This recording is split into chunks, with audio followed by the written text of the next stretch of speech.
Chapter 21. Rick's vision blurred as some of the guys loaded him onto the dust-off. He thought he was only drowsy, but he must have passed out because all of a sudden he saw that the chopper had landed. Even in his drowsy state, he could see how well organized everything was. Emergency personnel had already been alerted to what kind of injured were on board. Rick watched his slack man, who looked dead, being rushed off. A couple of guys carried Rick to an operating room, and then he was gone. He woke up in a Quonset hut with a door on each side. One of the doors appeared to lead outside and the other to a hallway. A couple of guys were flirting with a nurse. A young Asian doctor stood over him, and for a second, he thought he might have been captured. And then the doctor said, "Hi, I'm Dr. Kanamori. How are you feeling?" "I lost my dog. She didn't dust off with me." "Excuse me?" "I'm a dog handler." "I'm sure someone took care of her. Let's talk about your injury, and then we'll get to your dog." In layman's terms, guys, that means if a doctor is explaining something to you, they can't use medical terminology because medical terminology would be too complicated. We, people who didn't study medicine, don't understand it. So layman's terms means when they put something in simple words so that somebody who didn't go to medical school or who didn't study medicine would understand it. It would be like if you were talking to a scientist and they were explaining, they were trying to tell you about some scientific concept, but they had to explain it to you in layman's terms because you and I are not scientists. Or an airplane pilot, if they were talking to another airplane pilot, they could use terms and words that other airplane pilots who study aviation would understand. But when they're telling you or I, who are not airplane pilots, they would use layman's terms. So that's what that means, simple terms. In layman's terms, shrapnel pierced your right artery and tendon. We need to take a piece of your left artery and sew it into your right one. We'll keep you here a couple weeks, but after that, looks like you're going stateside for rehab. And again, there's another word, shrapnel, and that's like if you've ever had a mirror break, and you know the mirror breaks into little shards, those little sharp pieces. Shrapnel would be like metal, like if something explosive hit it or a bullet hit metal, like when it hit that tank, that APC vehicle that they were driving. If a big one of those pieces of artillery shells hit that, then the pieces of the metal might explode, and it might be basically like a flying knife through the air, and it's gone into Rick's leg, basically a piece of metal or something. "You mean I'm going home?" "You sure are, congratulations." "But my dog, I'm a handler with the 67th IPSD. My dog was lost when they dusted me off." The doctor paused and then turned to a nurse and gestured her over. "Linda, this is a dog handler from the 67th IPSD. His dog didn't dust off with him. Can you check to see if the animal was found?" "Yes, doctor." She hurried off. The doctor smiled at Rick. "Don't worry, we'll find your dog." He sounded sympathetic, but Rick could tell he was in a hurry. "Now get some rest," the doctor said before continuing down the aisle. Rick called out, "Do you know what happened to my slack man? His name was Raphael." The doctor turned reluctantly to Rick. Reluctantly, Rick wanted to say, "Never mind," but the doctor had already started talking. "Raphael didn't make it. I'm sorry." Rick waited for more, maybe because of death, but all the doctor said was, "He didn't suffer." When he began talking to the next wounded soldier, Rick felt weird in his head trying to get it all straight. For one thing, how come he felt worse about Cracker than about Raphael? He lay still and waited until his head cleared. Some guys were playing cards. He finally was able to push himself up, and a guy glanced at him. "Poker?" "No, thanks."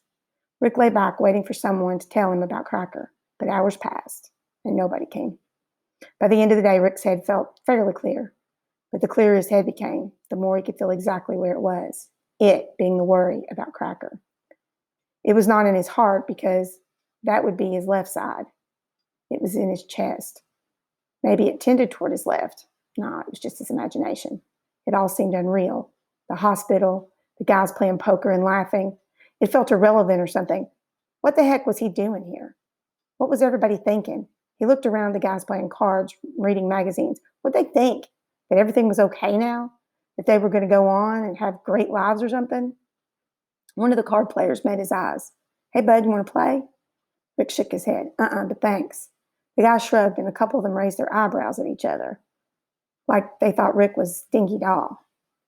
Remember, that meant crazy. Rick looked at the guy who'd invited him to play. He felt like he knew the guy inside out, though he'd never met him, Mr. Socializer. That would have been Dan Devine in his high school. Last he'd heard, Devine had been drafted. Rick still felt the thing in his chest, the ache, the guilt.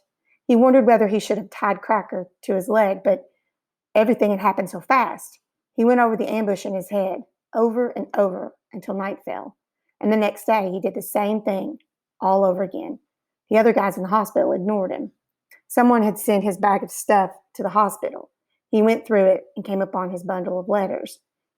He counted Willie's, 37. Geez, that kid was dedicated. Then the idea hit him. Maybe Willie could help. Anyone who could write 37 letters couldn't hurt. If they each wrote 37, that would make 74. One of the nurses came to help walk him up and down the ward to prevent blood clots and to help stretch his tendon. They told him that the first few days he'd be on crutches, then on a cane, but he had to keep moving. He asked the nurse, "Can I get some stationery? Lots of it?" "Sure thing, especially if you promise to keep exercising that leg for the next few weeks." "Heel to floor. It'll keep your tendon stretched out." "Deal." "I got to write some letters and find my dog." "Oh, I heard about you." She even stopped to stroke his face. "You poor thing." "Don't worry, hon. I'll get you all the stationery you want." She walked him back to his bed. The guy next to him said, "What? Is that some sort of trick for picking up girls?" Rick didn't reply. All that week, he wrote to anyone he could think of. And occasionally he stopped to walk up and down the ward, even on his own with the cane. He knew the faster he recovered, the faster he'd be let out of this place. The nurse who'd first walked him had explained the situation to the other nurses. They got him addresses, contacts. He wrote Willie, explained the situation. He wrote Camel. He wrote his parents, his sister's dissertation chair. That's where she's in college. That's her professor. 2020, his congressman, the nurse's congressman, everyone he could think of. How was that for applying himself? How was that for being a specialist? A dog finding specialist. It took him a long time to write each letter because his handwriting stank and because he'd never done something like this before. In fact, it was kind of embarrassing because one of the nurses had to show him how to format a letter properly. But it felt good as she leaned over him. The nurses got so involved, they even had some clerical person typing up letters. The other guys in the ward got jealous. How could some guy who was Dinky Doll over a dog be getting all the ladies' attention? Rick basked in it a little, but mostly he got excited. According to one nurse, he'd mobilized the whole staff about it. If this wasn't a specialist, there wasn't any such thing. If that wasn't applying himself, what was? And the nurses practically competed to be the one to exercise him every day, cooing to him about his dog. He felt a little like his grandfather with the cane, but the girls cooing in his ear sure was nice.